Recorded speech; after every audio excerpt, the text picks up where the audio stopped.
Welcome to Beyond the Schoolhouse, exploring the best of public, private, homeschool, and alternative learning. I'm Sarah McCubbin, and today we're visiting a different kind of classroom, a farm school. My guest, Laura, runs a 2-day-a-week drop-off program on her family's homestead in Richfield, Ohio, complete with animals, gardens, heritage skills, and even a one-room schoolhouse. We'll talk about mixed age learning, the power of play and real work, letting reading click without pressure, and why small group learning can deepen. We'll talk about mixed age learning, the power of play and real work, letting click. We'll talk about mixed age learning, the power of play and real work, letting reading click without pressure, and why smaller groups can lead to deeper learning. Whether you're homeschooling, or just want more hands-on whether you homeschool or just want more hands-on learning in your child's week, this conversation will spark ideas. Well, Laura, thank you so much for joining me today. Today, I have my friend Laura here to talk about farm schools as one form of alternative education. Usually it's for homeschoolers, but Laura has programs that are for both homeschoolers and for kids that use other school options. So I'm super excited today to have you with us and to learn from you about options that parents can consider when they are trying to figure out the best education for their kids. So, thank you for joining us. And could you tell us a little bit about you? Yeah, sure. Yeah, I love to always talk about farm school because I'm quite an advocate. And I'll say maybe on the schooling front, I have 6 kids. And my oldest is 17, my youngest is 18 months. And we've done kind of the whole gamut of schools. So my oldest has been to a private school. 3 of my kids have tried a public school. We've done a bunch of homeschool co-ops. And so that means like a cooperative where there's a bunch of families that are kind of there and we're all together, kind of like work together and teach and do the whole thing. And then, of course, the farm school is a drop off program for homeschoolers, predominantly homeschoolers. But in the summer, of course, it's open to any kids that want to come. So we've kind of done all the models.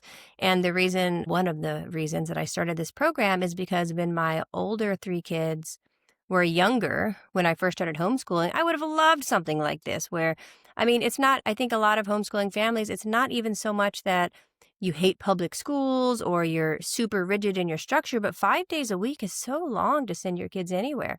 And I don't know about you guys, but I had my kids because I want to have my kids with me all day and I want to be with them, their siblings to be their best friends, and I want the family unit to be strong. So 2 days a week is like perfect for us. It seems like it's working for the families. I've tried like a 3-day option and that didn't fly so well. And it's just perfect because it's enough to set the week where they're having friends and it's like a going concern. But the majority of their week is at home. So that's kind of why I started the farm school. And in my journey of all the schools, I found that, of course, every family's different. If I had just one child and I lived like in an apartment, I'd probably love to send them to like a public school or something where they have more kids. But we have a homestead. So we're a very unique situation where we're a working homestead and we have people here all the time to pick up milk and farm products. I teach adult classes too. We do work exchange with different people. So we have people coming in and out all the time. So my kids get a lot of just socialization doing that. So for us, of course, I feel like it's horrible when they're gone. I'm like, where's Eli? We need him. You gotta sell some pumpkins. So I like having him here, and they didn't hate the other option. None of them hated public school. They didn't hate the private school, but at the end of the day, the punchline was kind of like, it was just too much. Too many hours. They were tired. They were getting up early. You guys know the drill. All the things that actually had nothing to do with what they were being taught were the things they didn't like. So they liked the freedom of like getting to choose what they learn and when they learn it and just how to structure their day. Yeah. And I met you like, I don't know if it's been quite 10 years ago, but it's close to that. But then I got to work for you last summer at your farm school. And that was really exciting to see another form of education because I had not used that with my own kids ever. I've done all the things I like to say, but I had not done that.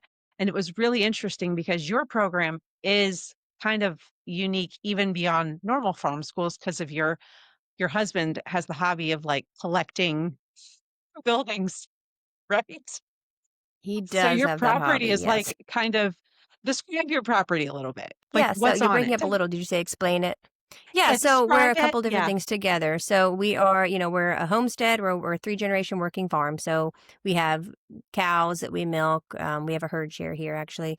We have chickens. We have ducks and other fowl. We have sheep now, actually. We have pigs. And we have border collies. We have cats. So there's a lot of animals around, and we try to work towards sustainability.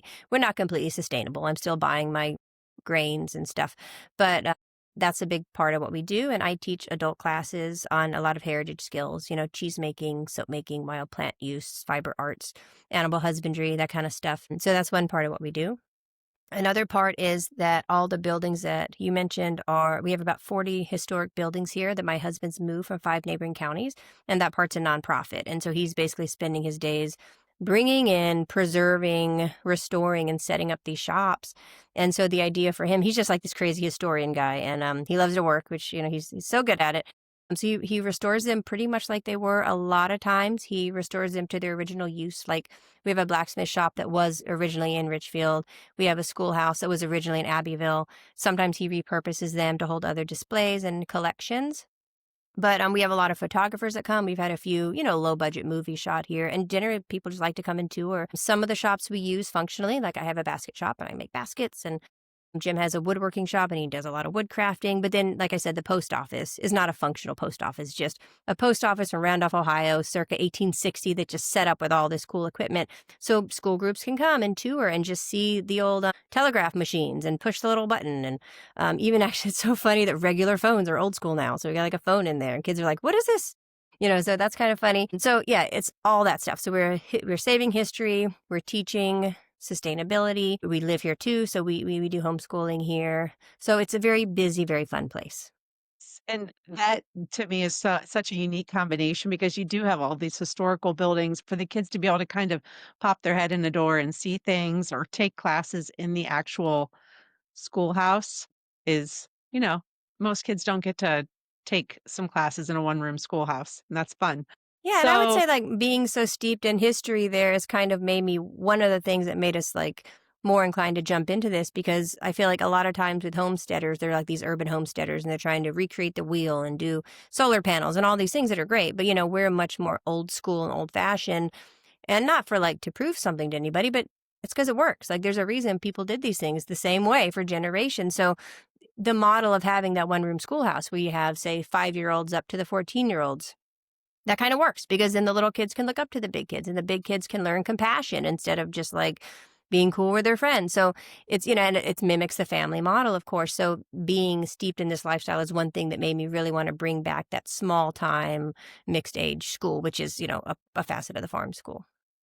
and so we're calling this a farm school, but a lot of the funny thing in the homeschool world is like there's like micro school. Your project could be called a micro school or a hybrid or a drop off. There's like a lot of different terms, but because it's happening on a farm school. Now, you started it how long ago? In 2021. So this is year 2020. 5. Okay. So about how many kids come to your program? It varies for sure. I would say, like, for the last 2 years, it's been, like, between 30 and 40. The summer sessions are generally a little smaller, and so this summer session was probably, I'd say, maybe 25, so a little less than 30.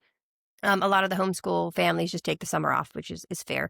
And I'm actually pretty heavily considering also taking summers off for the farm school and just running through the school year. But just because honestly, we need a break. We've been doing this since 2021, and I'm like, maybe at some point. But either way, oh gosh, I think I've lost what I was going to say. Oh yeah, so 30 to 40. Although I've been kind of like sitting with the idea of maybe the size is a little too big for what we do. I feel like I wouldn't say it's the kids like it a lot, but at some point you do sacrifice a little bit of quality when you get into the big quantity. You have to stop more for bathroom breaks, little stuff, right? So I'm hopefully by design making it just, a tad smaller. Like groups maybe 8 or 9 max instead of 13, 14 max. It's hard to tell families no. But I feel like at some point it's easy to move in the direction you want if your heart is there. So that's where we're moving. And right now, this fall, we're still taking signups, but we're probably at maybe like 26 right now. So. Okay. All right. Yeah, that is kind of the problem with it's not really a problem, but any program that grows, eventually you have to kind of work out, what's working, when's the growth capped. when all of that's normal, especially if you have a good program. So, And what do that's you very think, hard. since you've done this so for 5 years or so, and your kids have done other forms of education, what do you think are some of the biggest strengths of a farm school program, or some of this will overlap into maybe a nature school type program? There's some differences, but what are some of the biggest things you've learned or that you feel like your kids learn in that environment that would be harder to learn in a traditional environment or even in regular homeschool? Yeah. Yeah, I mean, so many things, but I think, the biggest thing that's at the core of it all is I think in a public school setting or maybe just a traditional school setting, there's a lot of facts and there's a lot of stuff and there's a lot of, a lot of good stuff out there, but you're kind of lacking that main connection of like, well, where does it take you? What's the point? Where does this come from? Why would I do math? Like, who cares, right? But when you get somewhere where this is definitely true in nature programs too, when you're steeped in nature and you're outside, you're seeing, like, the sacred geometry in these leaves, for example. You're seeing like, you don't need a lot of schools are just sort of, like, trying to recreate these experiences in a classroom. So they'll give you a worksheet that shows a beautiful circle with, like, a bunny and a plant and then a seed and says, "See, this is the circle of life, and we're gonna teach you we're gonna quiz you on this." But if you're just in the garden and by the chickens, you figure it out, and not only do you figure it out, but it's so much more fun, and I am definitely an advocate or a believer that is the highest form of learning because when and even as adults we can agree that when you're engaged and you're excited and you're interested, you're going to suck it up like a sponge. But if somebody's trying to, like, you're on a phone call with somebody and you're talking about something you just don't care about, it's in one ear and out the other, and you can't absorb it. So it can even be the same stuff, but it's the manner in which it's perceived and received, and being, again, like, kind of, I will say, outside or in a looser space where you're kind of in charge instead of you're like it's almost like I'll make the comparison of like being home. I'm a home birther. So forgive the Me too. analogy, but when you're at home in your own space, you're in charge. You can do what you want. You can trust your body to make these decisions and like this or not like this. But as soon as you walk into that hospital, there's this person ahead of you. Maybe they're great, maybe they're not great, doesn't matter, but they're telling you what to do. They're in charge now. And you lose that autonomy and you lose that sovereignty of connection to your own source and knowing what's good for you. And so in nature programs, the good ones anyway, and at farm school, we give kids a lot more space and freedom to really decide what's fun for them, how do they want to learn it, giving them space to really absorb it, and just let them be in charge of their own education. Now, I agree that kids, like, if they love something, it's like it's not even work for them to learn it, right? Like, they just soak it up. It's so exciting. Do you ever have kids that come that, like, don't like some part of farm school, right? Because your farm school isn't just doing, like, things that kids necessarily like. I worked in the garden, and I did have a little resistance there sometimes from kids or whatever.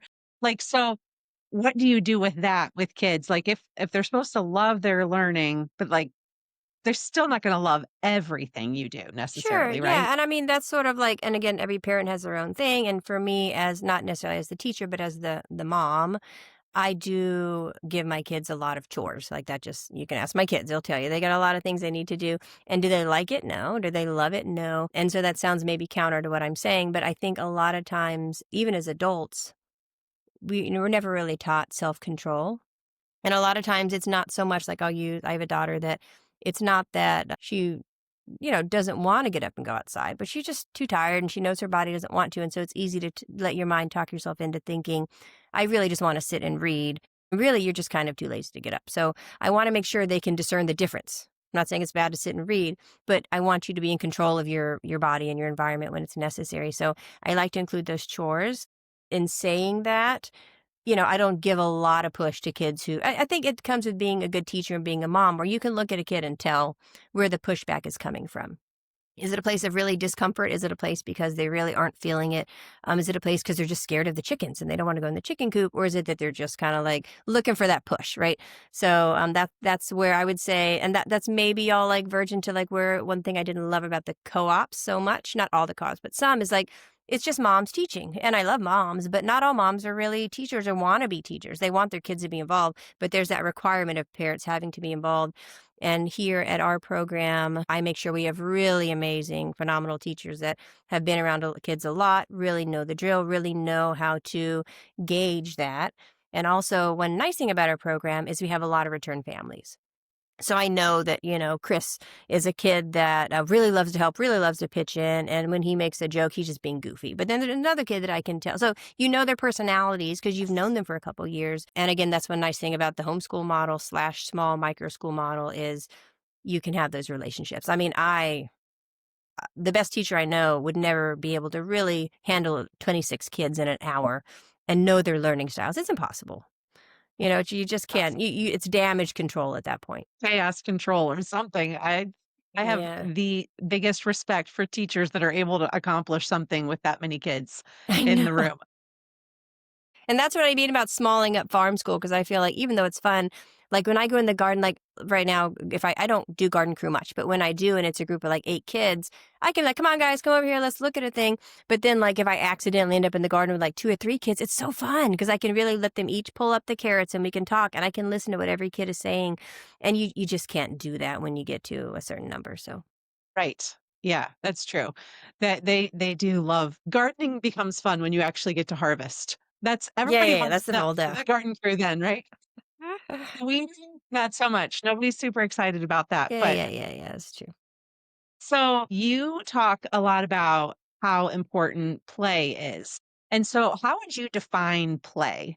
Because a lot of people associate that term with just like playing dolls or playing, games or playing lots of different things are associated Yeah. with playing. How would you Yeah, I mean, I define feel like play? one, I would definitely recommend the book, The Wonder of Play by Steve Andrew. And you know Steve Andrews. Yes. I mean, it's a very small time book, but he's a local guy who's really cool, and you should definitely check him out. But it's just, again, I'll reiterate that play is the highest form of learning because, if you have babies or you pay attention to your babies, the minute they see you do a thing, they want to do that thing. So basically, being a child is just practicing for being an adult in a sense. And I don't mean it's less valuable than being adult, but it's all about how do you move this body. You're born, your soul's born in this body. You don't know how to work your hands yet. You don't know how to do anything yet. So you're learning it and you're patterning on the people around you, the adults that are around you to know, what is fun, what is not fun, what is work, what is heavy, what is easy.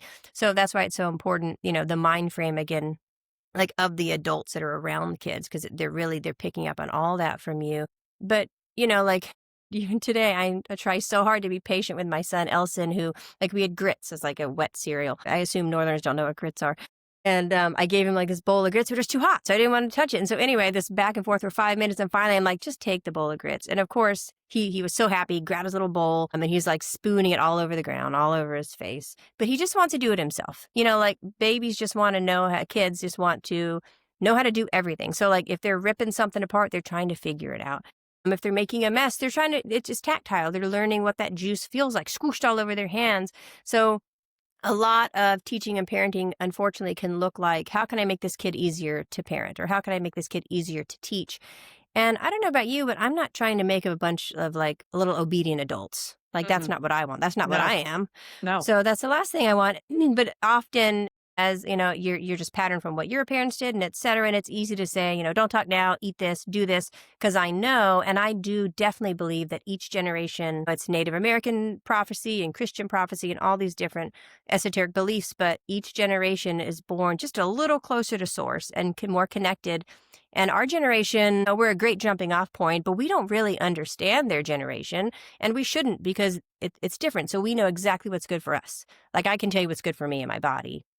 I do like to trust my kids to tell me what's good for them. And yeah, I think it's folly sometimes of parents to assume that their generation is supposed to or is going to look just like ours because it's not, it doesn't. And that's like the people in the 50s that were like scared of rock and roll or whatever? So I don't know. I know. I always say that raising everybody wants to raise independent thinking adults. Like that's a very high quality, a good quality. You want your children to grow up to be independent thinkers and think for themselves and make, good choices. But it is kind of a painful process to raise them as independent thinkers in your house. The tendency is to want to squash that, those independent thoughts and them trying to figure things out and, you know, trying to figure out what works for them and what doesn't. It's not necessarily like a clean and tidy process for sure, Yes. Yeah, you I've know, noticed. but we did definitely. So what do you think? All right. So everybody does, I mean, when I posted a blog post about farm school, as I told you before, like so many people were interested in that. And obviously your program's unique, but there are some farm schools, not a ton. There are some nature programs, but what do you think the farm school has that people can do in their own house?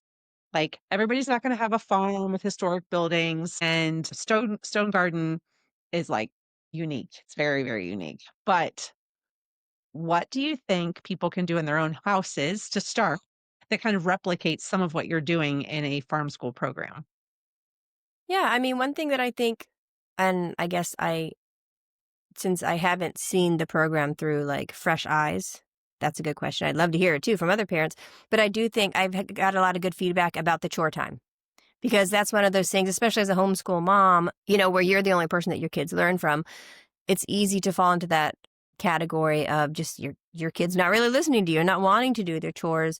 And so I think they see it as a way for their kids to be like given a certain job, hopefully having good teachers that are really expecting them to get it done. So they're building that like self-confidence, that the work ethic, but in a fun way, like not sitting at your own house washing your own dishes or something. It's like shoveling wood chips with friends. So that Yes. I think is something that kind of appeals to people. Other than that, I feel like in general, just giving like this is maybe in the homeschool world or maybe not, there is such a push to have your kids learn things so young when they're just not ready. And of my 6 kids, I'll say actually all 3 older ones, I never pushed reading. I mean, I introduced it, I showed it to them. None of them, they could all kind of, read by say like, 7, 8. They never really liked it till they were like 9. And then by 10, 2 of them, or to my older girls, they read all day long. It's all they do. Anytime you're looking for them, they're reading, they're writing. They're super into it. Eli hasn't picked it up just yet, but you know, he he's getting there. Not his favorite thing, but I feel like when you push it too early, it is a Waldorf philosophy, and I'm not a Waldorf teacher, but I like this idea, excuse me, of not really pushing letters or numbers or introducing heavily until they lose their first tooth, which is like maybe 7 years old, because at that point, your brain is changing from just like sponging and absorbing everything and really imprinting on like, this is hot, this is cold, this is kind. Like you're learning so many of those concrete things. But once you hit that age, you hit like the age of kind of discernment where you're like, oh, well, you were trusting, like this person must be good. But then you're like, well, this person's good, but I don't like this about them. Or again, you're figuring your space and your role in the world. And that's when playing with numbers and playing with letters becomes easy and becomes more fun. And I mean, it's true that, I mean, a kid can learn to read in 2 days if they want to learn and they're Yeah. motivated to learn. So to push it is almost just kind of goofy. It's like we just do it because that's what happened to us and we've been taught that it's important. And yes, I mean, reading and writing are super important. Like one reason that I feel like our farm is as successful is because it's important to be able to write an intelligent email. You need to have good vocabulary. You have to be well spoken. You have to be able to have good grammar. All these things matter, right? But I feel like when you let kids figure that out on their own, again, they suck it up a lot quicker. So that's something at farm school they get is that freedom to pick it up when they want. And so implementing that in your own, maybe your homes or your own programs would be really good. Like take a deep breath, mom. If your Hmm. boy can't read by 7, it doesn't mean anything other than he's a boy and he doesn't want to read yet. That's yeah, I'd say no pressure. I like having animals. I think they're a really good way for kids to learn compassion and of course taking care of things, whether it's farm animals or just cats or dogs. I love having multiple ages. So for our family, we have a lot of siblings. So having, or if you don't, maybe like teaching with a family that has younger kids and you have older kids so they can really spend time with the youngers and the olders. That works well. Like that's something they get at farm school that you could do in your own home or community. I mean, I'll say being outside, it's probably a no-brainer, but really being able to be in trees with wind chimes, in nature with wind, and just like it's okay to let a kid be bored. Like it's so easy to not be bored. Like you can give them iPads, you can give them phones, you can take them to the light. Like it's so easy to get fun stuff now. But when you're bored, that's when your mind starts to get creative and you start to think, well, there's nothing else. Maybe I'll just carve this stick. And then you start to carve the stick and you're like, oh, hey, maybe I can make a walking stick. Like your mind gets interesting. And that's what makes cool people with like integrity and body is like being bored enough to use your mind. Yeah, that's true. I know that when we were there, My daughter's favorite part was working in the kitchen. I think a lot of kids like working in the kitchen at farm school, and I will not forget last fall after we were done coming, we had, like, I don't know, like 30 or 40 pounds of cherries somewhere really cheap, like so many cherries.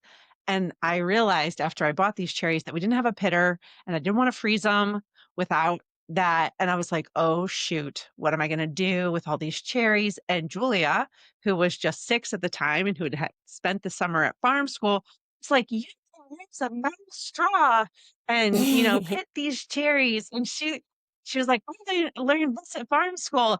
And doggone it, we pulled out all those metal straws and we all sat there and pitted cherries. And it was so great because it was like, obviously she internalized what she learned, but there is this, I feel like at the farm school, there's a lot of resourcefulness happening. It's like, yes, we all learned the ideal way to do the thing with the ideal tool.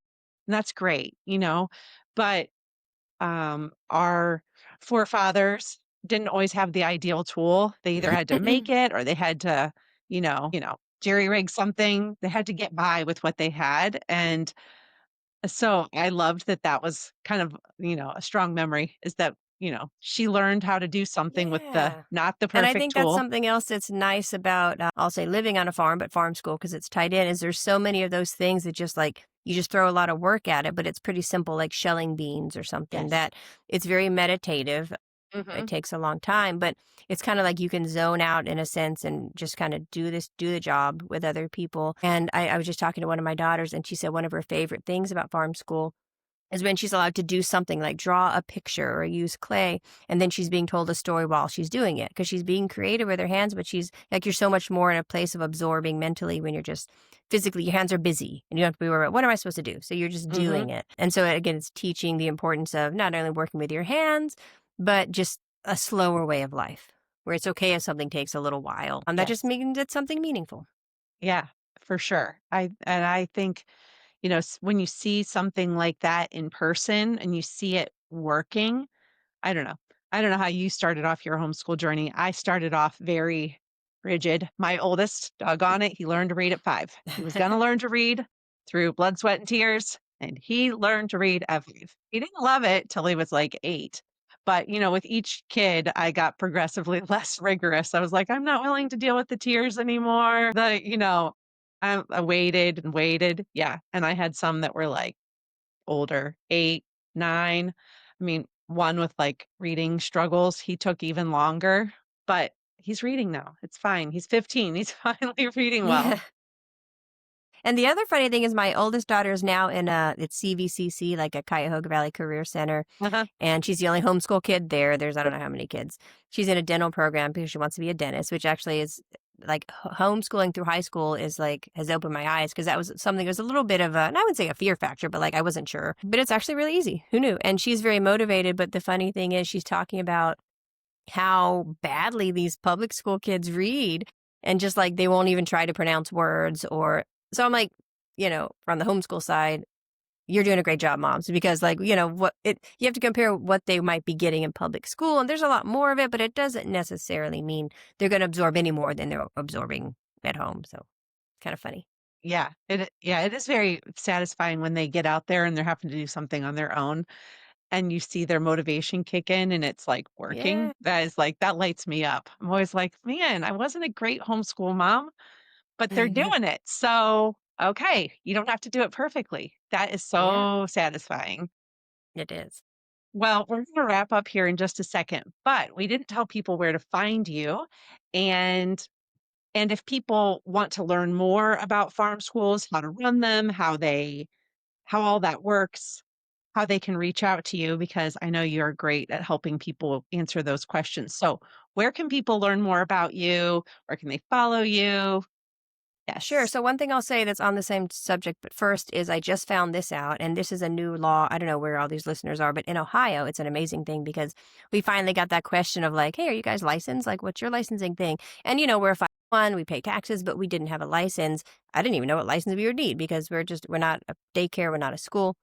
So we ended up finding this. a section on the Ohio Department of Education website. And apparently in Ohio, there's a thing that just became a law in July, so super new, and they're called Ohio, I don't know, homeschool learning pods. And maybe you know about this.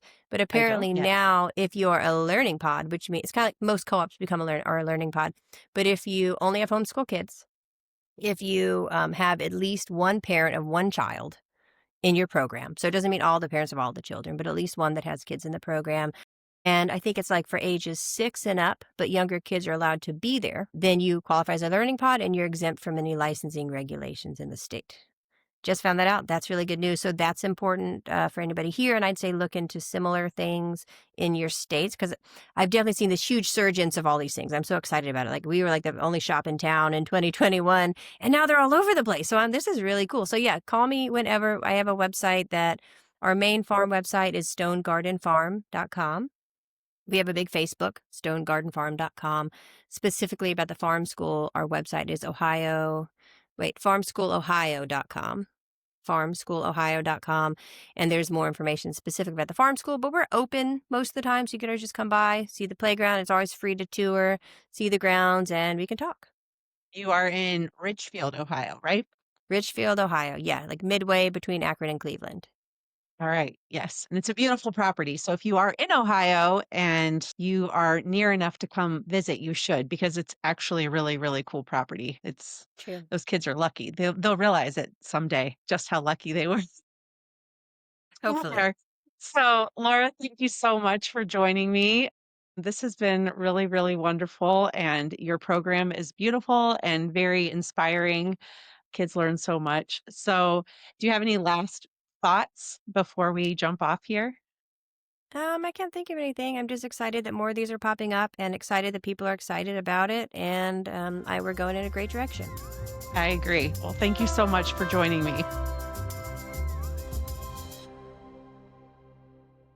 Thanks so much for listening to Beyond the Schoolhouse. If you enjoyed today's episode, be sure to like, subscribe, and share the podcast so more families can discover new possibilities for learning.